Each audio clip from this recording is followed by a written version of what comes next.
Hi, guys. Now we're going to talk about the Spanish American War a little, and we're going to get into whether or not you consider America having an empire. Did we build an empire? Was the United States imperialistic? Um, and this is a question, and you have to come to your own conclusions based on the evidence. So let's talk about the beginning of American imperialism and the influences on America. And you can see here's a map of the world, and you see those orange territories and the lines. Those are territories that have been under American control and are still under American control. So Puerto Rico, for example, is now in fact a province. It's not a state of America, but it is its own territory that is in fact have it does not have representation, but they are a part of America still today. You have Midway Island, Guam, the Philippines were under American control after we fought a war to take control of the Philippines. Hawaii was taken into the United States, is now a state. It was originally an independent territory and a kingdom. So whether or not we're an empire or not is your call. And many Americans have always looked at America as kind of a nation that stayed out of this whole imperialist system. We're kind of like the good guys that help protect a lot of countries from imperialism. Now, when we talk about imperialism, we're going to talk about what was trying to be spread or shared. And imperialism, as you guys should know from world history, is this economic and political dominance of strong nations over weaker nations. Okay? So it's economic and political. So that's important because it doesn't always have to be militarily. And we'll talk about that. You don't actually have to have your army in there to be in control of a territory. And some people talk about it's much more economic today. You don't even need any military, or you don't even need that much political dominance either. Whoever's got the money has the control of many countries. And America is the wealthiest nation. So we have a lot of influence in the world. In addition to economic dominance, the stronger nations' ideas, culture, and start to take over. The country's belief systems, their clothes, their food, their language. If you're ever in a country, a lot of times you could see who imperialized the nation just by what they say. What do they speak? So if you go to Mexico and they speak Spanish, well, then you could very quickly deduct that, hey, the Spanish controlled Mexico at some point. If you go to Brazil and they speak Portuguese, you'd be like, hey, the Portuguese controlled Brazil at some point. And then I had a friend from Burkina Faso in West Africa, and he could speak French, which told me that at some point the French were very much in control of the area years ago and had a lot of power and influence. And you can see on the right, there's just kind of, we think of the British ideas and the English ideas coming across. You got wearing suits. They even call them British suits, which is a certain type of cut, a suit, that how a European male should dress, and we should all dress if you believe in this under these systems. The British breakfast. You could even see the influence in America, where we eat sausages for breakfast, or a lot of breads, and a lot of usage of egg. Okay. Actually, to build on that, the British were probably the best and most dominant imperial power in the history of the world. Literally called England or Great Britain the empire where the sun never set. Because wherever you're standing in the world, somebody was still in a part of the British Empire. So literally, it was on the other side of the earth, the sun might be up while it's down here. And for sure, the British Empire owned something or controlled some territory over there.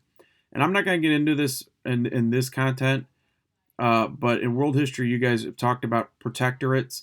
And they were really good at creating a protectorate, which is this idea that we'll protect you as a country. And what the British did is they would allow the local leaders to still rule the country, like Thailand. They would let the king be in charge, which is a great example. And it gave the illusion that Thailand was still run by the actual Thai king, or at that time it was the Siam, the king of Siam.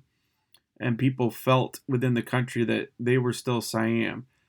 And there was not as much conflict or fighting with the British. Where the French, on the other hand, they would put their military in there, and they were much more militarily aggressive You could see like the blue areas that they controlled, like Mali, which is West Africa, Vietnam, and there was a lot of fighting in Vietnam.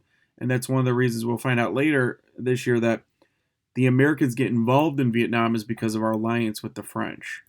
So the French were very aggressive. They would have like secret police forces, and they would go after people that were anti-French in the territories. Well, we're going to zero in on Anglo Saxonism. So we talk about race, and race shows up in almost every unit we have. Anglo Saxonism was this idea that people that are Anglo Saxon, who identify as are usually British, believe that their culture was civilized. It was superior to others, and it was destined to dominate the world. And you can see how small Britain is in Northern Europe. It's just this tiny little red island with a little bit of Northern Ireland, and they actually controlled Ireland at that time. And they controlled Canada. They had the original 13 colonies until we got our independence. Parts of northern South America. They had, even Jamaica. They had all of that in Africa. They're dominated in India. I mean, the second largest populated country in the world, Australia, New Zealand. And that's why today English is still it's the second most spoken language in the world, but it's considered the universal language. Everybody can do business. They wanted to spread their ideas. And they did this through these protectorates. They didn't necessarily have to force you with guns all the time. They were trying to make you assimilate into British culture. And they were very effective at this. They would push Christianity and Protestantism. So they thought that the Anglican Church, which is the Church of England, was ideal. And Christians were superior. Other religions were inferior, like Muslims, Buddhists, and other Judaism even. So they wanted to dominate. And they dominated the Middle East as well. They spread the English language. We speak the English language because we were a country that was imperialized by the British. They made us wear the suit. They set the standards of appearance. Men have short hair. They wear a suit. They're civilized. You're cleanly shaven. That is very much a part of the trajectory and the behaviors of British culture. You drink tea at 2 in the afternoon. They really stopped school to drink tea every day. That's just a part of the culture.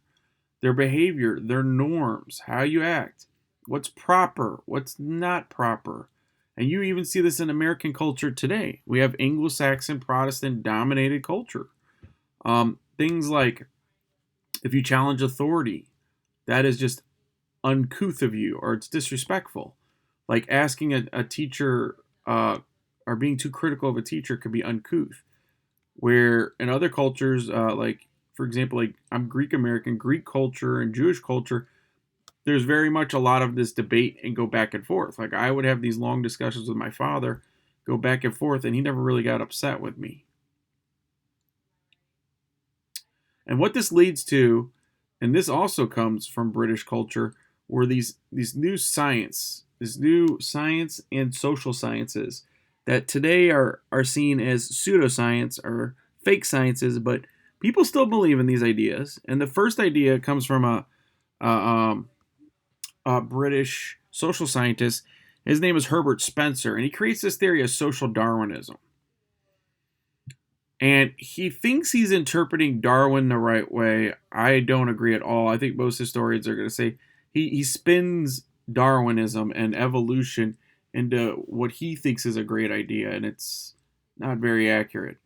He says, you can see some of his quotes, the divine right of kings means the divine right of anyone who can get uppermost, meaning the best are on top.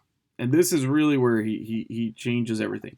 He argues that the survival of the fittest, which I have heard sought to express in mechanical terms, is that which Mr. Darwin, this is how he interprets Darwin, is called natural selection, or the preservation of favored races in the struggle for life. So he argues there are race, okay, and that races are better than others. And you could see, we've talked about in class, how many groups prescribe to this. They want to take this pill.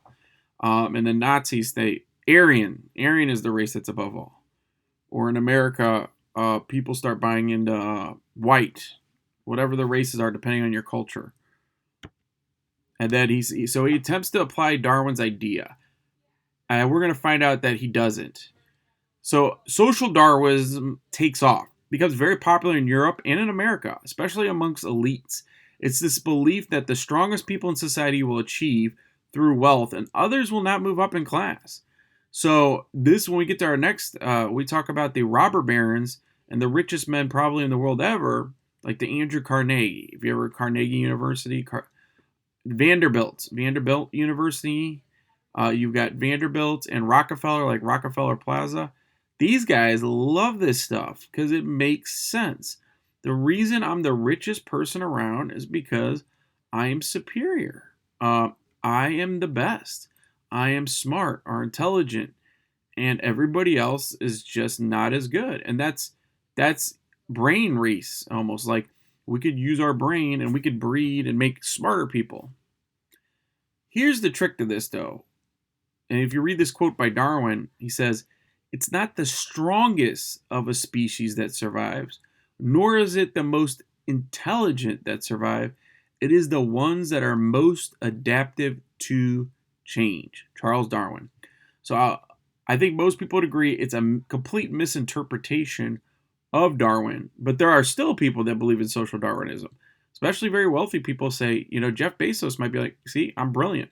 That's why I run Amazon and I'm worth hundreds of millions of dollars, or billions of dollars. So this idea, it is true. Look, the best people are on top. Other people aren't be like, that's not true. If people didn't have the equal opportunity to even get on top, how do we know if the best are on top, right?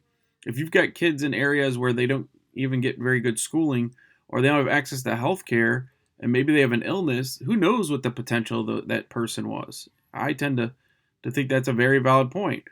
What if the person that has the intelligence and the ability to cure cancer lives in East St. Louis and has to attend schools that are struggling, and their mom or dad or both have to work two full-time jobs just to make it ends meet, and they never get enough money together or the opportunity to go to college? Does that really mean the best and brightest are the ones that survived? I don't know.